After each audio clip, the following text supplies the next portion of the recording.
wake up, like, wake up. Like, you are the change. Like, you can continue to spiral. You can continue to be the victim. You can continue to say, woe is me. You don't want to be there. But like, how is that going to serve you? And like, your kids are watching. Your kids are watching you. They're learning from you. Is this how you want them to see you? Welcome to Tune In, Bond to Bloom. So I had this idea this morning when I was coming home from the gym because I didn't have another episode in the queue. And I am on like the verge of meeting with my college roommates starting tomorrow for 5 days here in Arizona. So we have been friends since 1990. So basically 35 years. And all seven of us have stayed in touch. And we don't get together every year, but there are a lot of years that we have gotten together. So this will be the first time I think that all seven of us are together, probably since one of our weddings, like in 2003 or 2004 or something like that. So it's going to be a really, really special time. And I told them all that I will be bringing my microphone and my computer, and I'm really hoping to get some wisdom from these wonderful women who have been through a lot. They have all had their share of trials and tribulations, whether it was marital, whether it was children, whether it was just life circumstances. And my hope is to capture a period of their life that was really difficult and for them to share like details about what went on, whatever they're comfortable with, and then also like what they would have done differently and what they learned from it. So I am a person that like I don't really have regrets. I feel like everything has happened in my life. It's allowed opportunities to happen. So I don't anymore believe that things happen for a reason. I feel like you make a reason out of the things that happen, if that makes sense. So like I believe in God, right? So I don't believe that God is causing bad and harm to people. I feel like people have free choice and free will and they make these decisions. So, yes, things are going to happen to us, but what we do with that is really what makes the difference. And so, I'm going to share my hardest period of my life and like what went on during that time, things that I wish maybe that I didn't do, but I did, and there's nothing I can do about it now. And like what I learned from it and what I would do differently now that I know. So for me, the hardest part of my adult life has been, I would say, the 2 years, the year before we went to Seattle and the first year we were in Seattle. So that time frame. So that would be like 2015 to 2017. And I we had made a decision as a family that we were going to move the summer of 2016. And that would have been our oldest child would have been graduating fifth grade, and then she could have started a junior high somewhere. And the cost of living in California was really high. So we had kind of made that decision as a family. Well, life happened, and the kids, their dad got laid off. And we had just gotten to Nashville for a vacation to go visit his sister and her family, and then all of his family. We got off the plane, and he had gotten a message from his boss to call him. And so he called and found out basically, like within that first hour that we got off the plane, that he no longer had a job back in California. And it was devastating. We had just gone on vacation. We were going to be there for, I don't remember if it was like 4 or 5 days, but all of these things start spinning in our head. And I just kept remembering, like, the timing is not right. Like, we how are we going to do this, and at that point I didn't really understand that like timing is everything. I just tried to like make everything fit into the time that I wanted right at that time. So we enjoyed the vacation, we came back, and he started applying for jobs, and we had a couple of areas that we really were open to going to, Arizona being one of them, Nashville being the other one, and Austin. So those were the three choices we had. And the reason was there were family members in each of those places. Cost of living was a little bit better than California, and weather. So yeah, so that's what we decided. And so fast forward a couple months, he had been applying to jobs and he received a job offer to take a job in Seattle. And I remember him telling me, and he was really excited about it.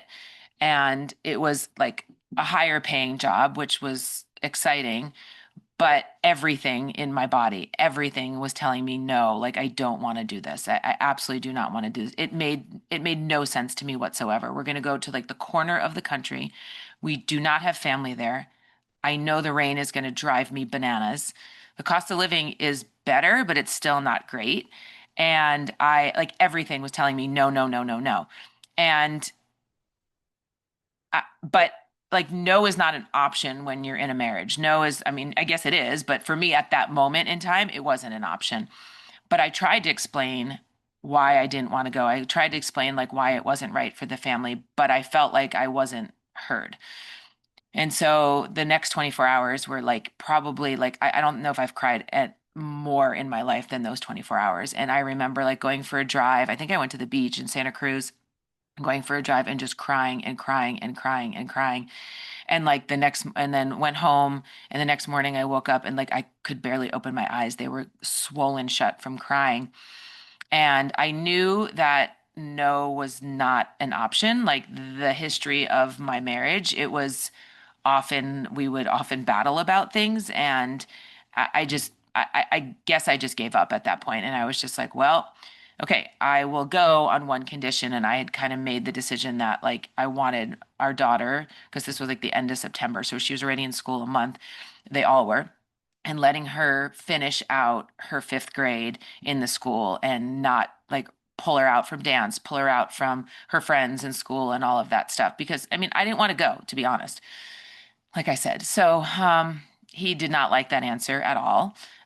It was very inconvenient for him. He had to find a place to live, and he did. He ended up living with a college roommate that he had, and then eventually found a house and bought a house for us in, I think it was January that he got the house, but one fell through.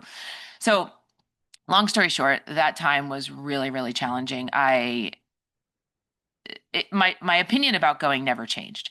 I just decided that like I was just going to go with it. And so the 9 months that led up to going there, I was home alone with the kids in California. He would come home on every other weekend and be home, but basically I was raising them for those 9 months. And for me, it was really hard physically, but emotionally, sometimes it was easier. We had very different parenting styles. We had very different beliefs about um, parenting and school and all of the things and how we dealt with emotions and how we dealt with things. So there were parts of it that were easier because I was doing it by myself, but like the day in and day out of driving to dance, driving to baseball, driving to like school, working because I worked 3 days a week. So doing all of that stuff was really, really hard on me. And by the end of it, by like the eighth and ninth month, I was like spent. Plus I was also packing up a house. But those 9 months were really hard. And I remember losing my patience a few times. I remember this one time I had gotten, I don't remember what happened. One of the boys was acting up, and we had gotten takeout from our favorite Mexican restaurant. And I brought it back to the house, and the order was wrong. Like there was cheese on the tacos, and none of my kids ate cheese at that time. And like at that point, I was just done. Like I had nothing left in me. And I remember crying. I remember screaming. I remember all of the things. And I was like, oh my gosh, my kids are like watching me act this way. But I didn't have the language or the awareness at that point.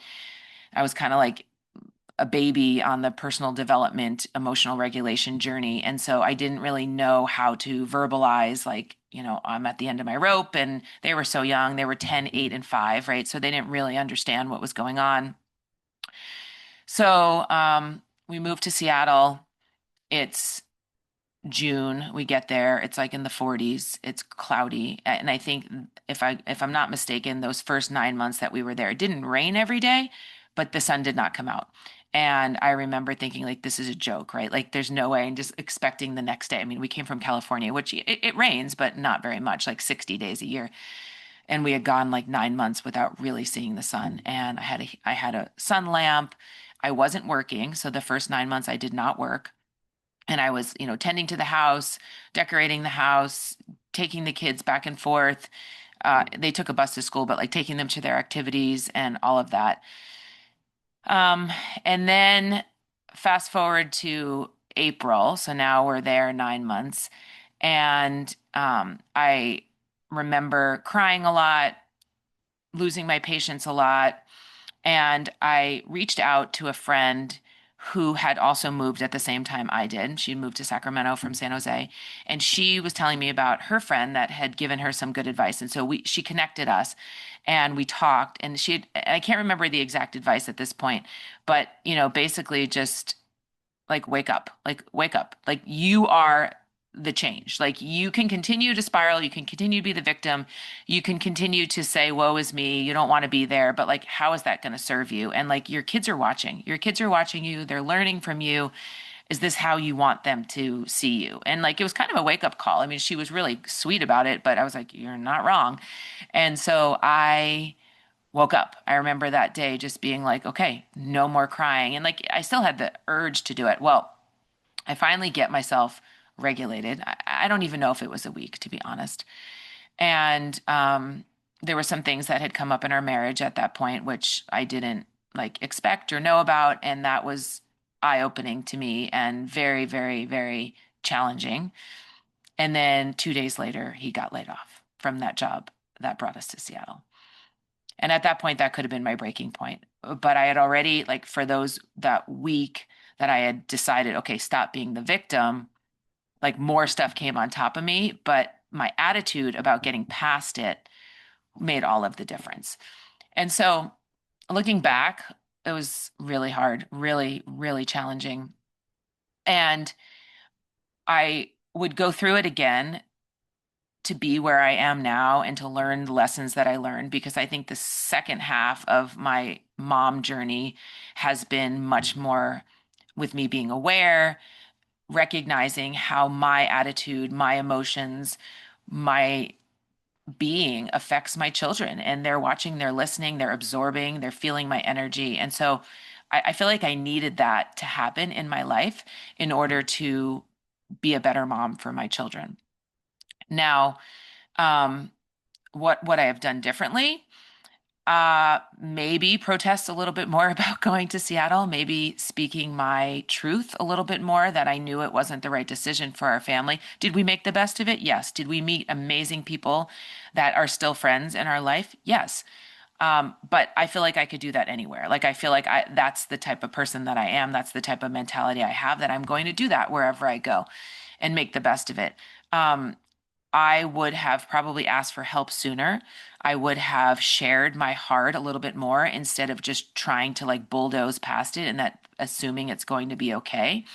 Because those 9 months were really hard and they were really challenging on my children. And I'm sure they had a lot of trauma and a lot of stress from both the marriage, both my not wanting to be there, and just my bad attitude, to be honest.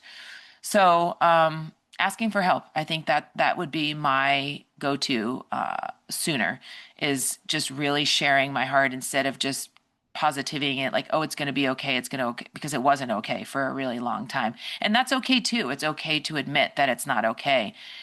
But asking for help.